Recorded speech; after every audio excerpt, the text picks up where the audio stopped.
Hey coaches, this video is going to be about how to win with the diamond formation. All right, so first off, we're going to go over the formation a little bit. What I like best about this formation is that it's double tight ends and there's three backs in the backfield. So this is a balanced formation, which forces the defense to have to defend both sides of the field, okay, both sides of the formation. When you have three backs in the backfield, you get a lot of nice power and blast options with one or two, even two lead blockers. Okay, you get a lot of counter action in the backfield. Okay, he could go first, he could jab step and come back this way. So you get a lot of misdirection, and you just also get a lot of power at the point of attack. So, and then it has a nasty play action pass and attack as well. So there's a lot of diversity with the scheme. You could run pretty much any run scheme out of it. You could, I like the double tight end look here, but you could split these guys out as receivers. All right, if you got two good receivers and maybe not a lot of tight ends, you could split them out. Then you could work the receiver in the pass game, maybe with some one-on-one matchups. Okay, you could maybe keep the corner out of the box. So you could go with receiver. You could go with one receiver. Okay, one split end, one tight end, or you could go two. Um, the plays I'm going to show you guys, I would run those out of a couple different formations. I would do even a tackle over formation. All right, where we would go heavy right here. This would tell the left tackle he's going to the right. If we were heavy left, the right tackle would come over to the left. And then, it presents the defense with a four-man blocking surface, so it's tough to align to. All right, let's fix this. And like I said, a lot of counter action in the backfield. If you got a mobile quarterback, you could add another element to it. But let's go through some plays. It's a nice little play series here, guys. I drew them up going to the right. All right, the same stuff would apply if it's opposite. Just for time's sake, I literally just drew it up to the right, and I did mix up the defensive fronts too. All right, so first play here is power. It's not I right. I didn't change the formation names. Disregard that. But power here. Okay, when you run power to the tight end side, all right, you get a nice double team on the D tackle. This guard climbs up to linebacker. He has inside over free blocking rules. No one inside, no one over. He is free. All right.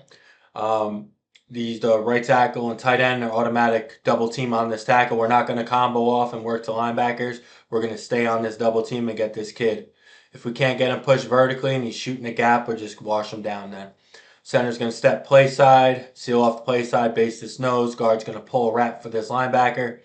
This left tackle is going to step down, replace the guard, base out the tackle. He's going to climb up to the second level. He doesn't need the block back on the end. This kid shouldn't make the play. But if you're scared about that, just have him step down, check his inside gap, make sure this kid doesn't slant or this kid doesn't blitz, and then just base out. So it's however you want to do it. Now the H comes downhill this way. Okay, that may be a nice key breaker for, let's change this. And guys, if you want these play diagrams, shoot me an email, youthfootballonline@gmail.com. I'll export it and send it out to you, all right, as a PDF file. But this H is going to insert. Okay, he's basically going to replace the guard, which is good if they're blitzing over your guards. Boom, you could replace. Okay, you could fill that voided area with the H back. And, having the back come this way, it may draw this kid. At the very least, it'll probably hold this kid. So I like filling with the H here. The fullback's going to kick out the defensive end. Okay, you could have this kid cheat up a little bit and out to give himself a better angle, but his aiming point is that near hip of that D end. All right, and we're just going to kick him out. So we got a double team here. We got a pull wrap here. We get a kick here. And hand off to the tailback. Quarterback fakes out, carries out his fake to the left. So that's power.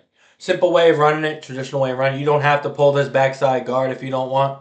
You could just base block it. You could have him base out, have him base, and have the fullback lead block. It's really however you want to do it. So that's power. All right, this is one of my favorite plays out of it. Okay, it's a long trap, we call it. We're trapping the second widest defensive lineman. Okay, short trap would be we trap this kid. Your traditional trap would be a short trap where we kick this kid out, but on this we call it long trap. We like this play against even fronts. Okay, when they have that C gap defender or that wide D tackle, that's who we want to kick out. So we're gonna pull. We're gonna trap this kid. Okay, the first defender, first defensive lineman past the right tackle. Okay, if he's over the right tackle, we're still trapping him. Okay, let's say he's here. Let's say he's here. We're trapping him. But first defender, defensive lineman from here out. That's who we're kicking out. All right, we're gonna get an automatic double team on this kid. Got to get this kid moved. All right, so our right guard, right tackle, gonna double. We're not gonna combo off to the middle linebacker. If you can do that, great. Have this kid combo off and work onto the mic so you got him accounted for. Okay, because it's gonna be really hard for this left tackle to cut him off. So we don't like the combo. We like to kind of just roll this kid right into the mic. And by the time the mic impacts the play, unless he blitzes, all right, unless he blitzes, then he's never really going to get there. So it really depends on how you want to block it in a different front you're seeing. All right, so we'll get a double here. We'll get a pull kick.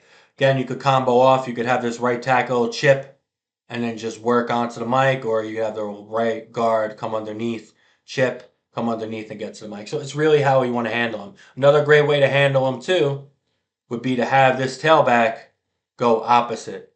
All right, so and then the quarterback's going to open up to this way to the side the tailback's running too, so that'll hold these kids. So better option. I like personally have him fake this way because it'll widen this kid, and it'll make an easier kick out. However, to hold the backside could be a good idea to send the back that way. So it's however you guys want to do it. All right, so that's the long trap. Kubi's going to catch the ball. He's going to open up this way. Okay, we want to take that foot, step off the midline, and just hand off. So that's long trap. Let's go sweep. Very simple play.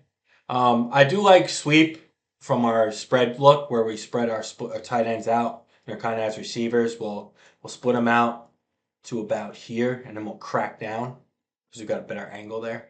But you could still run sweep out of this. All right. So everyone across the board is going to block inside over free. No one's on their inside. They're blocking over. There's no one inside, no one over free.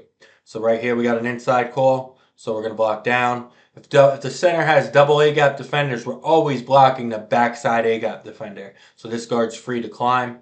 No one on his inside, no one over. He's free for linebacker. The fullback, you could have this kid cheat his split out a little bit to give him a better angle to seal. All right, he's got to really run fast, attack this outside shoulder, this outside backer, and seal him. All right, flip your hips and seal him. We really want to attack that outside shoulder, and when we get to that outside shoulder, flip our hips and wall off the outside. Excuse me. Got a little bit of a cold. The tailback is going to lead block. We're going to block the corner on this. H's going to get his butt outside, and you got a nice play. Very simple play. Great addition to it. You definitely should have some kind of sweep play because like the diamond formation is really it's really good with inside running and off tackle. It's a little harder to really get the edge, but I do like the sweep. That's that way of running sweep out of this. All right, here's if you got a mobile QB, I wanted to throw in an interior play. Okay, a trap play here. So if you have a mobile QB, this is a great play. You could have a couple things here. Let me start with the lineman first.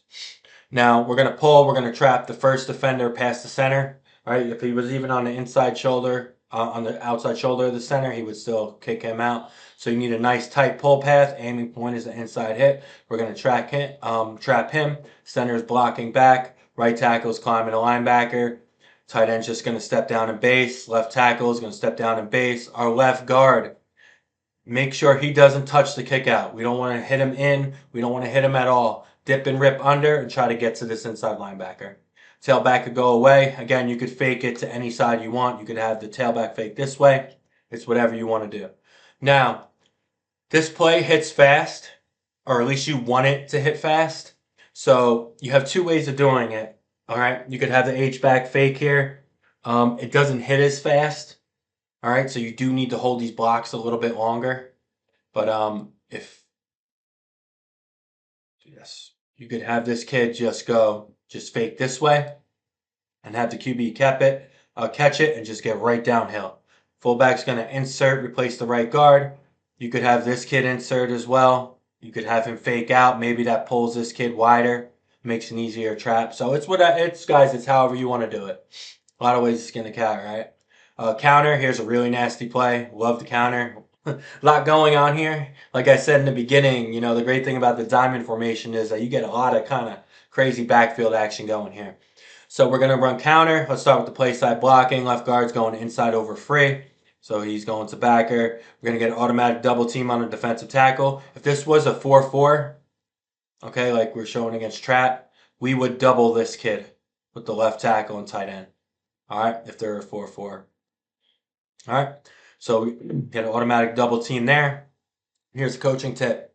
When you're running a double team, you could have these kids, you could have these kids cheat their split down, or at least this tight end cheat his split down, almost foot to foot, so he could engage with that double team faster. All right, if they're at their 1 foot or 2 foot splits, sometimes it takes that extra step to get that double team engaged. You want that double team engaged as soon as possible, so the defender we're double teaming doesn't get momentum and able to fight through the block. All right, so we're going to get a double team there. Right guard's going to pull. He's going to kick the first defender past the tight end. If this kid was head up on the tight end, we're trapping him. All right. If he was on the inside shade of the tight end, we would kick out the outside backer. But in this case, okay, we're kicking out the defensive end. Should be a pretty easy kick out because they're taught to box. So he's going to come right up the field and box. We're just going to kick him out. Again, nice tight pull path. Aiming point is the inside hip. Can't get beat through our upfield shoulder here. Our fullback, all right, our H is going to go first. He is going to replace the guard. All right, guard's going first. H-back is coming right behind him. The F is going right behind the H-back. So there is some timing here. All right, so you do need to practice the timing. You don't want these kids colliding. So the guard's going to pull, kick first. H is coming right off his butt. F will go right off the butt of the H, and he's inserting, okay, he's wrapping around for this play side, front side linebacker. Now the quarterback, it's very important that he understands he has to step off this midline. Let's say his right foot's here, his left foot's here. He's taking that right foot, swinging it here. So it'll be here, getting out of the way of the running back because we don't want to go too much this way and have to bang it back too much. So we're going to get the handoff coming downhill this way. And then once we get the handoff, we're cutting right back across and we want to cut right off the block of the F. All right. So guys, this does take a little practice. You should probably install this the second play you install. I would recommend installing power, then counter, because counter does take a little time to get good at. So the right tackle is replacing the right guard that's pulling. The tight end's going to replace the right tackle that's blocking down. So he's replacing here, he's replacing here. H is going to fill, so it'll clog up any interior pressure. So counter, really nasty play. I love it. Let's get into the passing game. All right, your two best runs in this formation are going to be probably your power and counter. So the next two play action passes are off of power and counter. Rule of thumb, you should always have a play action pass off your best run or off your best 2 runs. We have play action passes off our best 3 runs.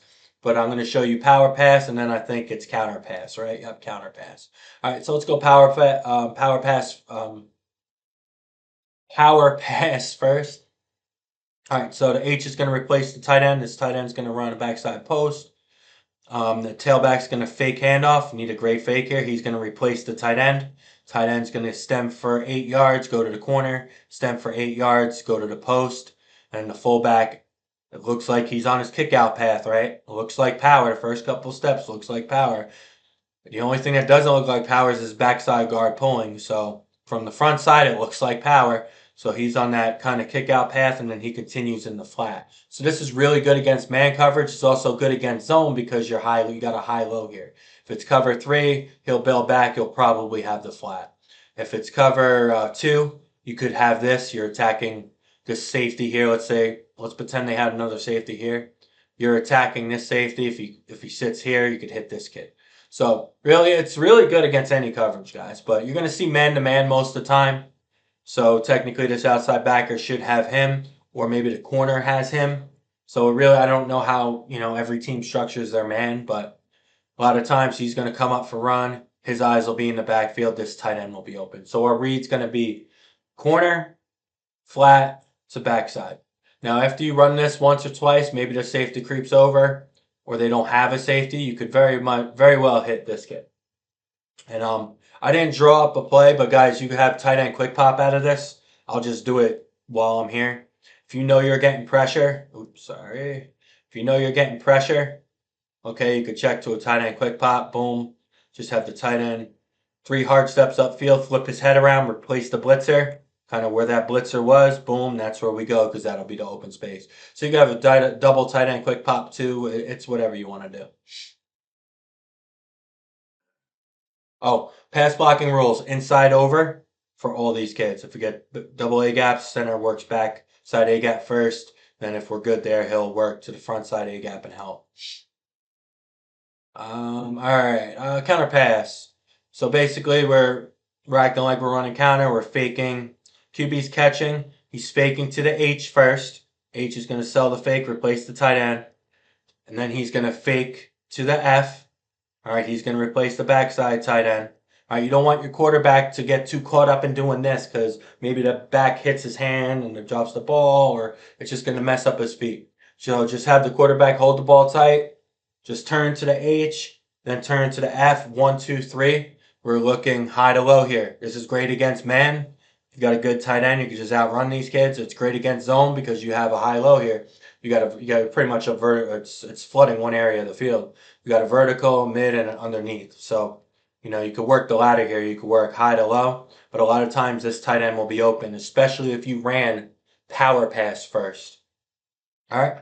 So here's counter pass. Tight end's going to drag behind the outside, behind the linebacker level, guys. All right. So when I get behind the linebackers and continue to the field, again, a lot of times this tight end drag will be open, but have your quarterback work high to low, because if you're looking here and you miss that your tight end's open for a touchdown, I'd rather throw a touchdown than an 8, 9, 10-yard drag or over route, right? So always check, work high to low. And if the quarterback's feeling pressure, look to throw it to probably going to be your best player at the tailback spot. All right. So, and I should have covered that when we talked about the formation. Put your best kid at tailback because there's a lot more runs to the tailback and there's a lot more options for him. You go left outside, you go left inside, you could go up the midline, right outside, right inside. So put your best kid here, then your next two best here. All right. So if a quarterback feels pressure, turn and throw to your best athlete in space. If they got this covered up, great. Have him, he'll probably be open because one of these inside backers will be responsible for him and man. So when in doubt, just have him turn, throw to our best athlete in space. All right, let's move the ISO. All right, here's ISO. What I like about ISO is you got to go in both ways here. You could go right, you could go left. A lot of times what we would do is we would go check with me ISO. If we say rip, we'll run ISO to the right. We say Leo, we run it to the left. So, it gives you options because it's a balanced formation, so you can run it both sides. This way, we just ran it to the right. Now, our right guard is going to base this tackle. Okay, he's going to step, get his butt into the hole, and base out this way. Right tackle is going to step down, get his butt in the hole, and turn this kid that way. Tight end's going to base out. Tackle's just going to base his D end out. This tight end's going to base out this outside backer. Both up backs, the H back and the F. Okay, they're both going to insert. Okay, so if we say rip, we're running ISO right. Leo, we're running ISO left. Very simple. Because if you like your matchups better here, run that way. If they're one less kid to this side, they're not aligned properly, run that way. If you got better leverage on these blocks, run that way. Right? So it gives you the option to attack where you have the biggest advantage. All right, so ISO blocking is pretty basic. It's inside over blocking rules. Fullback's going to insert. This is the kid you're isolating. QB's going to catch the ball, hand to the T, and the tailback's going to cut right off the F or H's lead block. All right, guys, so that's a nice little, we got 1, 2, 3, 4, 5, 6, 7, 8 play series. Great offense, great for all age levels. There's a lot of pulling in this, but you really don't have to pull either. You could just keep the backfield action the same and just base block everything. So diamond formations, great offense, and hope you guys enjoyed the video.